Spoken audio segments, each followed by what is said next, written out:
puasa kagak berlebaran. Tuh congoran daripada musiman. Nih besok musim kampanye. Bos, gua partai baca sholawat badar. Datang ke majlis taklim, betul nggak? Janji umat Islam gini, umat Islam gini.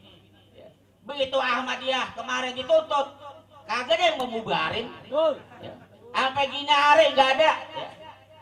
Ya Allah, para tinggal, malah bikin malu lagi.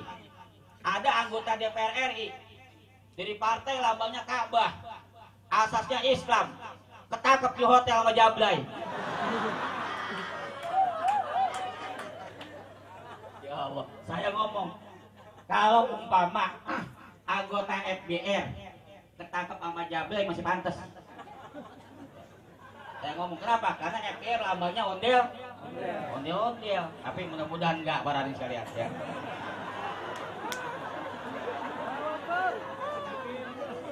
Saya Bib, alhamdulillah Bib, doa antum. Di FBR ini ribuan Bib, yang tadinya tukang mabok, berzina, main judi, alhamdulillah. Makanya di FBR kalau ente ngeliat anggota FBR lagi sholat, jangan kaget lihat badannya pada tatoan. Ya. Saya bilang udah jangan dihilangin. Yang penting taat sama orang tua, taat sama guru, sama pimpinan, taat sama Allah, sama Rasulnya, udah. Ya. Rambut jangan dicukur, nggak apa-apa. Ya. Tato jangan dihilangin, yang penting benar. Makanya saya ngomong kemarin di Metro TV, ketika saya ditanya, gimana tuh kata di FBR banyak preman? Saya akui, cuman saya bina, saya bilang. Di FBR preman saya bina, kalau nggak bisa dibina, saya binasakan.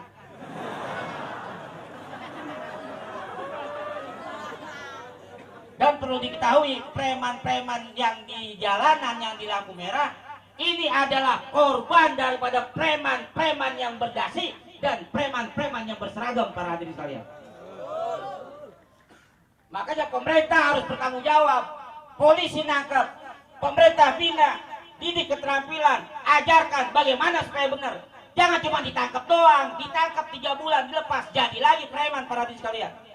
Pesantren saya, pesantren banyak kiai, nampung preman-preman, didik preman, enggak dibiayain oleh pemerintah. Saya ratusan anak yatim, ratusan preman, seperak nggak pernah ada bantuan dari pemerintah, para hadirin sekalian. Swadaya dari masyarakat. Ini mestinya dapat penghargaan, tapi malah kagak dibusuhin. Iya, baru sekarang aja kita cara mah gak enakan dikit ya. Dulu mah curigai mulu ya. Padahal kan anggarannya ada. Ya. Kemana tuh anggaran untuk membina preman? Digelar sama aparat kita, para hadirin sekalian. Ya. Nah, disinilah. Mari kita hijrahkan pemikiran kita. Hijrahkan langkah kita ke arah yang lebih positif. Kita lawan kezaliman, lawan ketidakadilan yang sekarang banyak menimpa umat Islam. Tolong para aparat pemerintah, tolong aparat kepolisian, tolong Pak Tentara, ingat, jangan Anda anggap Habib Rizik ditangkap, ustadz-ustadz habaib lemah dalam berjuang dan berdakwah. Satu Habib Rizik ditangkap, 1000 umat Islam akan tampil, para hadirin sekalian. Jangan dianggap sepele ini. Ya. Saya selalu katakan begitu. Ini Habib Rizik ditangkap tujuannya apa? Supaya kita pada lemah, kita pada down, kita pada takut. Ya kecil, betul gak? Kecil itu mah urusan Allah semuanya. Ya. Saya setiap malam jam 11 saya temuin Habib Rizik, bahagia beliau. Ya. Saya kalau datang malam bahagia, indah, semangat. Ya. Saya bilang, Bib, saya iri hati sama Habib. Apa yang harus saya perbuat? Habib telah berjuang bukan hanya untuk umat, tapi untuk akidah. Ternyata Habib dizolimin, Habib dihianatin, bahkan isu macam-macam para hadirin dituduhkan kepada Habib Rizik. Padahal mereka itulah memang.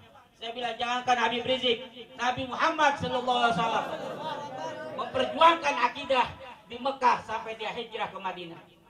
Tapi saya yakin, mudah-mudahan hijrahnya Habib Rizik dari rumah ke rumah tahanan, pulang dari rumah tahanan, insya Allah Islam lebih berkobar lagi, para Bapak-bapak dan saudara-saudara sekalian. Oleh karena itu, muslim, musliman, mudah-mudahan nggak ada pada kita. Yang ketiga, muslim yang mukminin. Ini yang kita harapkan.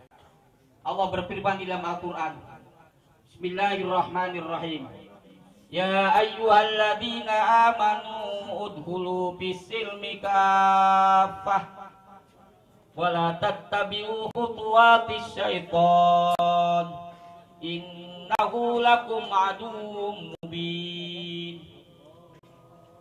Ya ayyuhalladzina amanu iling wong kang padha iman sapa alladzina udkhulu padha mlebu sira kabeh fisilmi ing dalam agama Islam wala tattabi'u lan aja padha manut sira kabeh khutuwati syaitan intibak lampai setan innahu temen setuhnya setan lakum kedua sira kabeh aduung satru mubinun kang nyoto.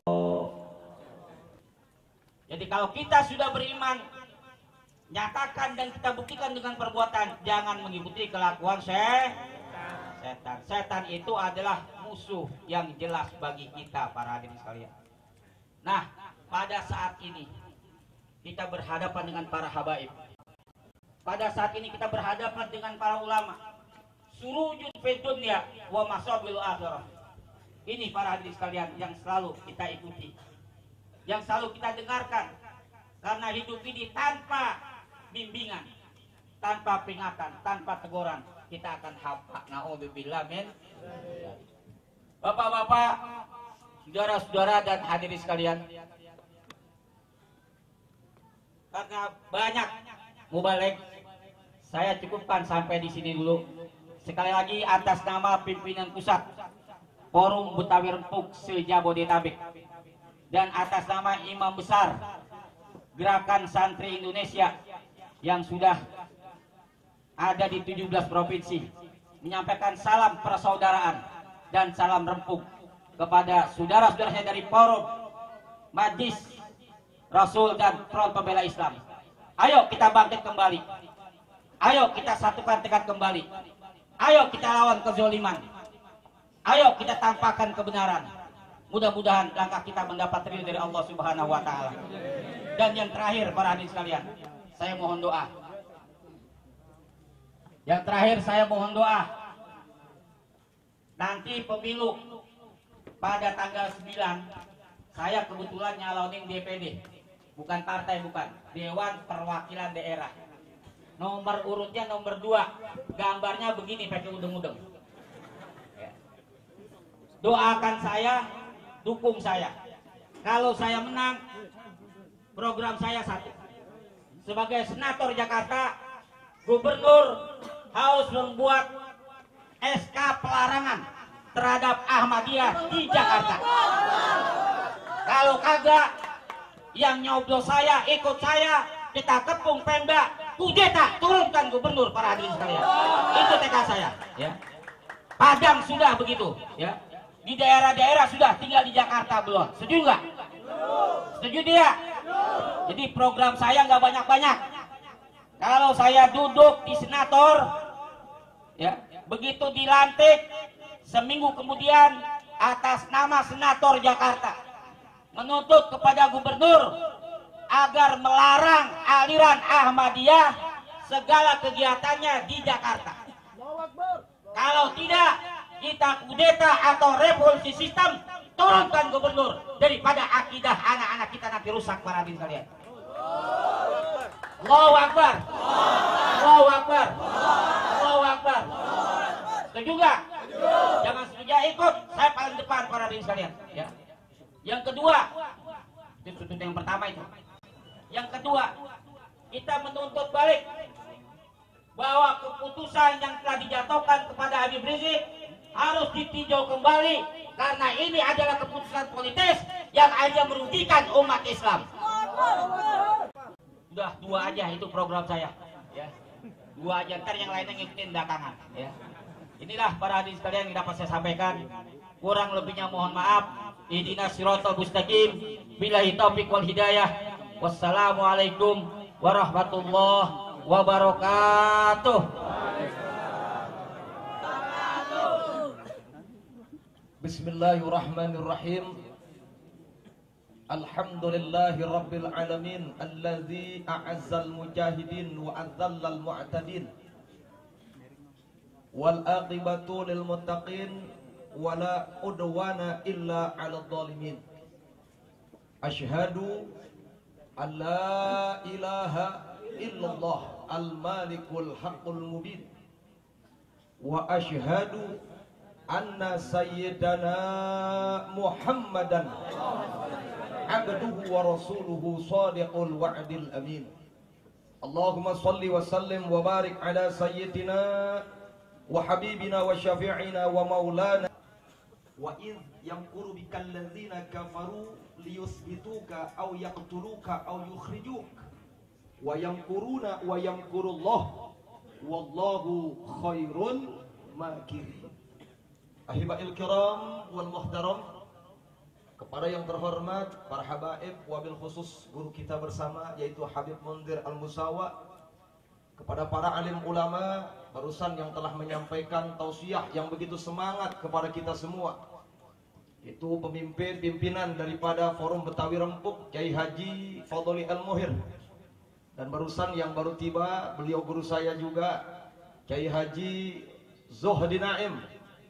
Mudah-mudahan kita doakan agar para alim ulama kita, para habaib kita dipanjangkan umurnya oleh Allah Subhanahu wa taala, dijaga kesehatannya oleh Allah Subhanahu wa taala, diberikan kekuatan istiqomah agar dapat berjuang di jalan Allah. Amin ya rabbal alamin. Lalu yang terhormat pejabat dan aparat pemerintah setempat yang tentunya berkenan hadir pada malam hari ini dalam rangka memperingati Tahun Baru Islam. Mudah-mudahan kita doakan agar pejabat dan aparat kita senantiasa menjadi pejabat dan aparat yang bertakwa kepada Allah dan Rasulnya. Salam istimewa saya sampaikan kepada segenap panitia, bapak-bapak, ibu-ibu, hadirin wal hadirat rahimakumullah. Alhamdulillah, luar biasa malam ini kita kumpul semua. Mudah-mudahan perkumpulan kita pada malam hari ini sebagai penyebab turunnya rahmat dari Allah Subhanahu wa taala. Ibu, saya mau tanya, masih ramean malam ini ngerayain Tahun Baru Islam atau ramean kemarin tanggal 31 malam? Pura-pura. Betul atau tidak? Kemarin saudara tanggal 31, Masya Allah, saya kadang-kadang miris. Giliran peringatan Tahun Baru Islam, umat Islam kurang antusias untuk memperingati tahun barunya. Betul atau tidak? Tapi giliran Tahun Baru Kristen, jangan kata ABG, jangan kata anak muda, nenek-nenek ikut niup trompet. Betul atau tidak? Mending kalau suara trompet yang keluar pipinya tambah kempot alias peot. Dan yang paling menyedihkan saudara, Tahun Baru 2009 sebelum ke Muharram 300-an. Bahkan biadabnya Israel, karena Israel ini binatang, masjid pun dihajar saudara. Bahkan menurut perjanjian Jenewa, yang namanya rumah sakit tidak boleh dibom, tidak boleh diserang, tapi sama Israel dirudal, itu yang namanya rumah sakit. Anak-anak kecil banyak yang mati, yang namanya ibu-ibu banyak yang tewas. Makanya saya kemarin bikin demo di depan kedubes Amerika Serikat.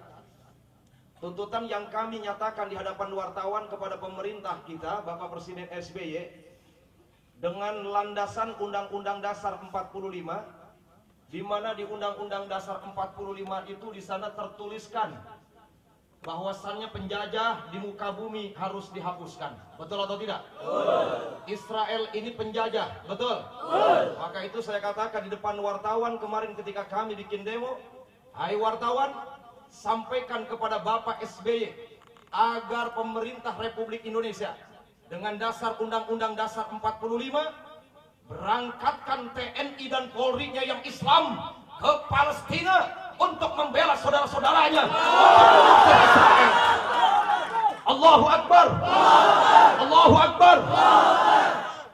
Saudara, mengapa kita ini lemah? Mengapa kita ini hancur? Ini telah disampaikan oleh Nabi kita, Nabi besar Muhammad. Beliau pernah menggambarkan, ya Rasulullah, au min qillatin nahnu yauma idzin. Kau katakan nanti umat Islam akan disantap bagaikan hidangan. Apakah pada waktu itu umat Islam jumlahnya sedikit? Sehingga umat Islam diibaratkan hidangan yang sedang disantap oleh musuh-musuhnya. Wa qala nabiyuna Muhammad sallallahu alaihi wasallam. Dijawab oleh nabi kita yang mulia. Apa kata beliau? Bal antum yauma idzin katsir. Tidak. Bahkan pada waktu itu jumlah kamu katsirun, banyak sekali. Walakinnakum husaun. Tetapi banyaknya kamu itu diibaratkan oleh Nabi seperti buih. Kagusa isaili, seperti buih yang ada di lautan. Kuantitasnya banyak, tapi kualitasnya lemah. Saya mau tanya, apa yang disampaikan Nabi barusan sudah terjadi atau belum? Jumlahnya banyak tapi lemah, sudah terjadi atau belum?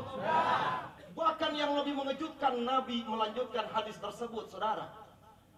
Lalu Nabi melanjutkan, bahkan yang lebih menyedihkan, kata Nabi, wal yaqdhifanallahu fi qulubikumul wahna.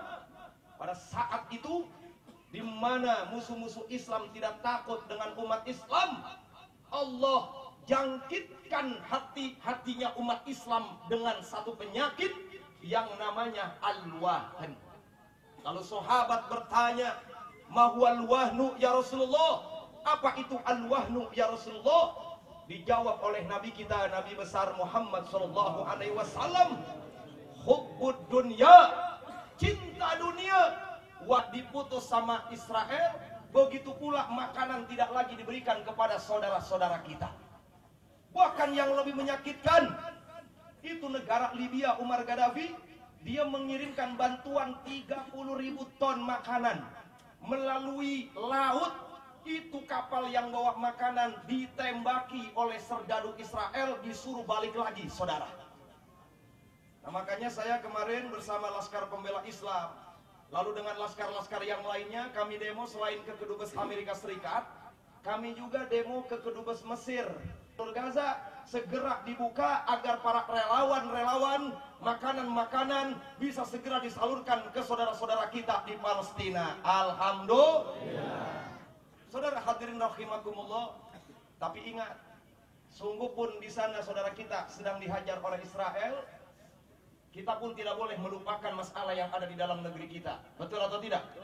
Seperti yang tadi disinggung oleh kiai kita, Kiai Haji Fadli Al-Muhir, yaitu tentang guru saya Al-Habib Muhammad Rizik bin Hussein Syihab.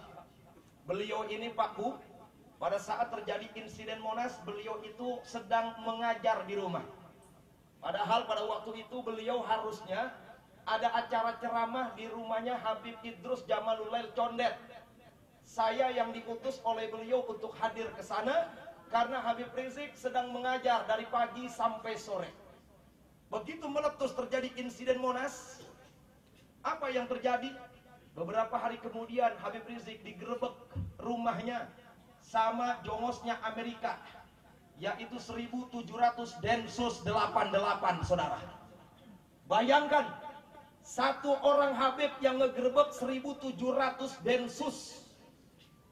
Apakah Habib itu maling? Apakah Habib itu pencuri? Betul. Apakah Habib itu koruptor? Beliau ini ulama. Digerebek 1700, saudara.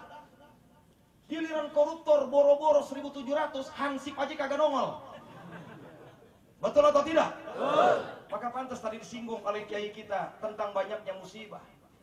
Lihat di dalam Al-Quran surat Al-Qasas, awal Allah nyatakan, wa qala ta'ala, wa ma kunna muhlikil qura illa wa ahluha dhalimun, kata Allah. Tidak sekali-kali kami akan hancurkan satu negeri, tidak sekali-kali kami akan binasakan satu negara, satu kota maupun satu desa, illa, kecuali wa ahluha dhalimuna, penduduk negaranya banyak sekali yang melakukan kedoliman. Ini ayat kalau dibalik secara mafhum mukhalafah, apabila ada negara, apabila ada kota, desa di mana penduduknya banyak yang maksiat, melakukan kemungkaran, dia mengaku Islam tapi mengakui adanya Nabi setelah Nabi Muhammad. Ahmadiyah, dia ini adalah aliran sesat.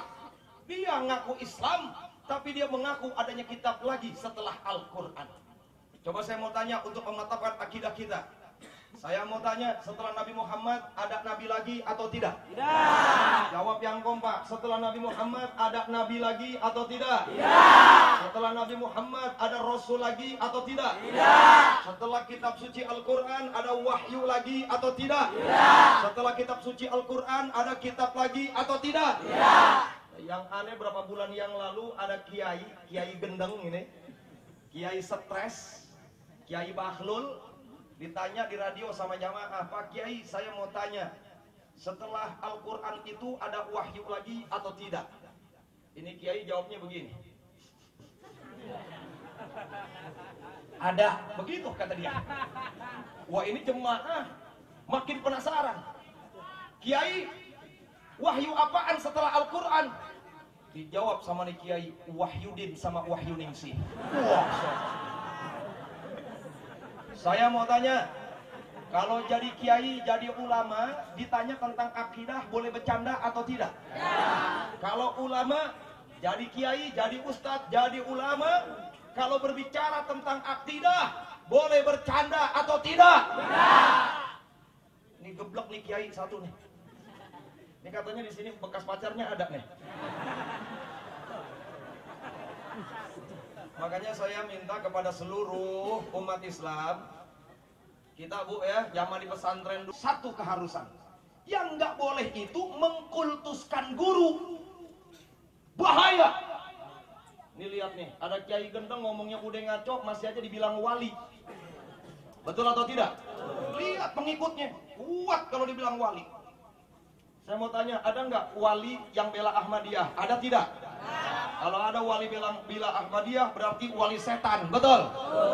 Lihat saudara, ini gara-gara pengkultusan. Inul goyang dibelain nama tuh orang. Ya kalau kita yang lihat, kalau dia pantas kagak lihat, betul? Ahmadiyah, Habib Rizik di penjara. Apa nih kiai ngomongnya di TV? Selama saya masih hidup, saya akan terus bela pergerakan Ahmadiyah.